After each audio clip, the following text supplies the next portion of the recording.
Namaskaram दोस्तों. Today we study Panchkaram. What is Panchkaram? Introduction of Panchkarma. Punch means 5, Karma means procedure. So 5 जो हम कर्म करते हैं उसे पंचकर्म कहते हैं. 5 तरीके से हम बॉडी की साफ़ सफाई करते हैं, वात पित्त और कफ को बैलेंस में करते हैं, वह पंचकर्म होते हैं.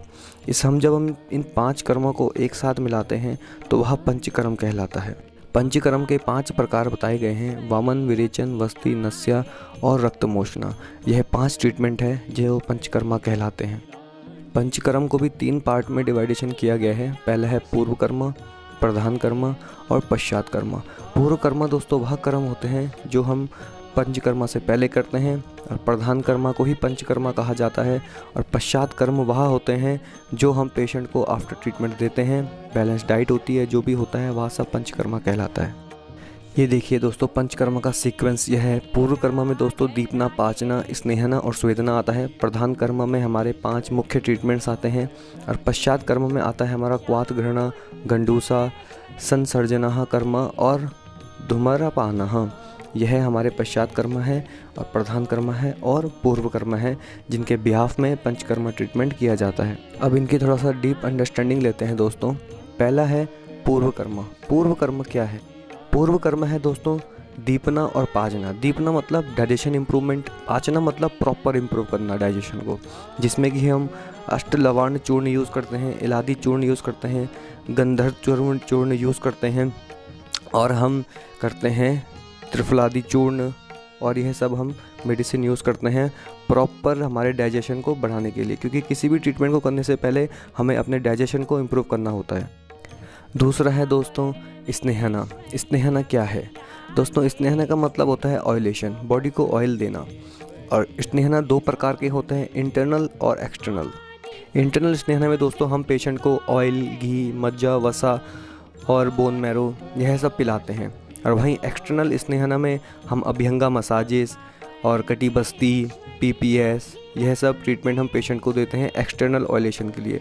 और इंटरनल के लिए मैंने आपको बता दिया है, ऑयल, घी, वसा यह सब दिया जाता है. यह 2 टाइप ऑफ स्नेहना होते हैं दोस्तों. अब है दोस्तों सब्सटेंस यूज इन ऑयलेशन. जैसे कि मैंने आपको बताया, ऑयल, घी, मज्जा, मटन सूप और वसा यह चीज़ें हम स्नेहना के लिए यूज़ करते हैं. अब है दोस्तों पूर्व कर्म का चौथा भाग स्वेदना. स्वेदना मतलब होता है दोस्तों स्वेटिंग.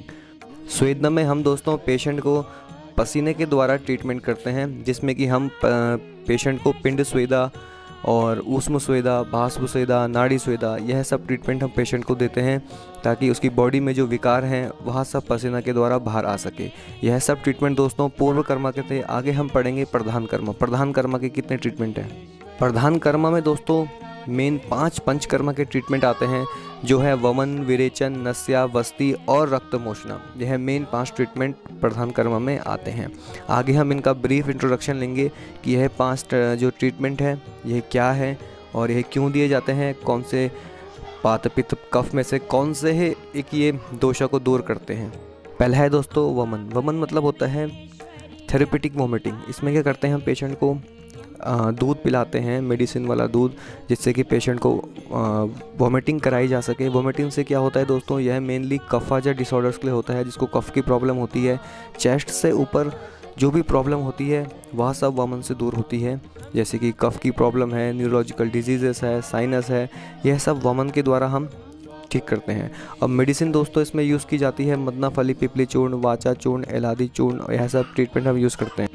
ये दोस्तों इसके कुछ इंडिकेशन और कॉन्ट्राइंडिकेशन है जो कि इसमें लिखे गए हैं दोस्तों. अगर इंडिकेशन अगर इनको देना है तो इंडिकेशन देखने हैं, अगर किसको नहीं देना है वह कॉन्ट्राइंडिकेशन है. तो इसको दोस्तों आप ज़रूर ध्यान रखिए कि किसको देना है और किसको नहीं देना है. दूसरा जो ट्रीटमेंट है दोस्तों वो है विरेचन.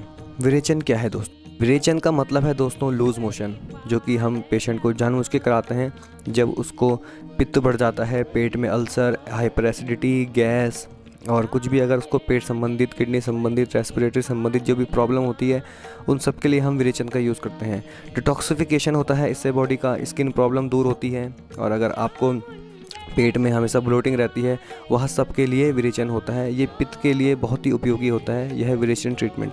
मेडिसिन कौन सी यूज़ की जाती है दोस्तों? त्रिवतलयम, दशमूल, हृतकीलयम, अभिपत्रिका चूर्ण और त्रिफला चूर्ण, यह सब मेडिसिन यूज़ की जाती है विरेचन ट्रीटमेंट के लिए दोस्तों। अब इसके कुछ इंडिकेशन और कॉन्ट्राइंडिकेशन है जो कि हमने ध्यान रखने हैं दोस्तों, किसको देना है किसको नहीं देना है दोस्तों। किसी को भी विरेचन करने से पहले इन सब चीज़ों का ध्यान रखना है दोस्तों, इसको अवश्य ध्यान रखिए और फिर पेशेंट को ट्रीटमेंट दीजिए।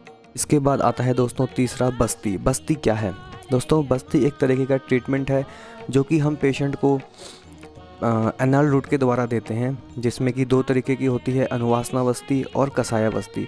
बस्ती को दोस्तों आयुर्वेदा का किंग भी कहा जाता है क्योंकि यह 80 से 90% प्रॉब्लम को यह ट्रीटमेंट खुद ही ठीक कर देता है। यह ऑयल, कसाया, क्वाथ, यह सब चीज़ें जो होती है, डिकॉशन, इन सब का जो होता है हम बना के पेशेंट को एनल रूट के द्वारा इंजेक्ट करते हैं। यह ट्रीटमेंट दोस्तों बहुत ही उपयोगी है हर पेशेंट के लिए जिसको कि गैस की, वात की प्रॉब्लम है। वात के लिए यह अमृत है और इसे द किंग ऑफ आयुर्वेदा भी कहा जाता है, किंग ऑफ ट्रीटमेंट भी कहा जाता है दोस्तों। और जैसे कि मैंने आपको बस्ती के टाइप बताए हैं जो कि ब्रॉडली 2 डिवाइडेड है, निरोहा बस्ती और कसाय बस्ती। अनुवासना बस्ती में दोस्तों हम यूज़ करते हैं ऑयल, घी, और कसाय बस्ती में दोस्तों हम यूज़ करते हैं डिकॉशन और आपका क्वाता, यह सब चीज़ें हम यूज़ करते हैं। जो आपकी अनुवासना बस्ती है वह हम आफ्टर मील देते हैं, दिन में देते हैं और रात को देते हैं, और जो कसाय बस्ती होती है वो हम मॉर्निंग में देते हैं दोस्तों। जो आप अपनी स्क्रीन में देख रहे होंगे इंस्ट्रूमेंट, यह इंस्ट्रूमेंट हम यूज़ करते हैं बस्ती के लिए। जो आप बड़ा वाला देख रहे हैं इससे हम कसाय बस्ती करते हैं, और जो आप सेकंड नंबर में देख रहे हैं वो अनुवासना बस्ती के लिए यूज़ किया जाता है। तो ये था दोस्तों बस्ती। आगे हम पढ़ेंगे चौथा, नस्या। नस्या क्या है? नस्या भी एक one of the panchakarma treatment है जिसमें कि हम नोज़ के द्वारा, नोज़ के जो पैसेज होते हैं उसके द्वारा जो पेशेंट के नाक में ऑयल डालते हैं और पाउडर डालते हैं, घी डालते हैं, milk, water, blood and meat soup, जो भी हमें डॉक्टर प्रेस्क्राइब करेगा, जैसे भी पेशेंट को प्रॉब्लम होगी उस हिसाब से हम पेशेंट के नाक में इंग्रेडिएंट डालेंगे। यह ट्रीटमेंट मेनली माइग्रेशन, साइनस और नेज़ल कैविटी में प्रॉब्लम, और जो जितनी भी एलर्जेटिक प्रॉब्लम है, और कोल्ड में भी यूज़ किया जाता है। तो यह सब दोस्तों नस्या में किया जाता है। नस्या का मेन मोटिव होता है पेशेंट के जो अपर हेड पार्ट है उसको शोधन करना। दोस्तों नस्या में हम पेशेंट के नाक से ऑयल डालते हैं, वह नस्या होता है। नस्या के बाद आता है दोस्तों रक्त मोशन। रक्त मोशन क्या है? जैसे कि आप स्क्रीन में देख रहे होंगे, रक्त मोशन एक प्राइमरी प्रोसेस है जिसमें कि हम ब्लड को डिटॉक्सिफिकेशन करते हैं। इसमें हम दोस्तों, रक्त का मतलब होता है ब्लड एंड मोक्ष मीन्स होता है लीव। जो हमारी शरीर में गंदा ब्लड है उसको शरीर से बाहर निकालना एक जंतु होता है, जैसे कि आप स्क्रीन में देख रहे होंगे, एक लीच आपको दिख रही होगी। इसके द्वारा किसी पेशेंट को अगर एलर्जी की प्रॉब्लम है, अगर कहीं पे ब्लड क्लॉट हो रहा है, तो वहाँ पर हम इस लीच को रख के वह ब्लड को बाहर निकाल देते हैं दोस्तों। इसे बोलते हैं रक्त मोशन। यह एक रक्त मोशन ट्रीटमेंट है जिसमें कि हम एक लीच के द्वारा शरीर से इम्प्योर ब्लड को बाहर निकालते हैं। It is useful in skin disease. ये थे दोस्तों पंचकर्म के 5 ट्रीटमेंट। अब हम देखते हैं दोस्तों जो उसका तीसरा पार्ट था, पश्चात कर्म। आखिरी में जो होता है वह पश्चात कर्म होता है। पश्चात कर्म दोस्तों एक फॉलो अप होता है जो कि ट्रीटमेंट के बाद पेशेंट को एडवाइस किया जाता है। जैसे कि अगर पेशेंट ने पंचकर्म किया है तो उसको एडवाइस दी जाती है कि कैसे उसको अपना डाइट प्लान रखना है, क्या एक्सरसाइज रखनी है, और क्या स्पेसिफिक अपना एक रेजिमेंट रखना है, एक टाइम टेबल बनाना है। वह सब पश्चात कर्म में आता है दोस्तों। पश्चात कर्म का मतलब ही यह है कि जो हम आफ्टर ट्रीटमेंट करेंगे वह पश्चात कर्म होता है दोस्तों।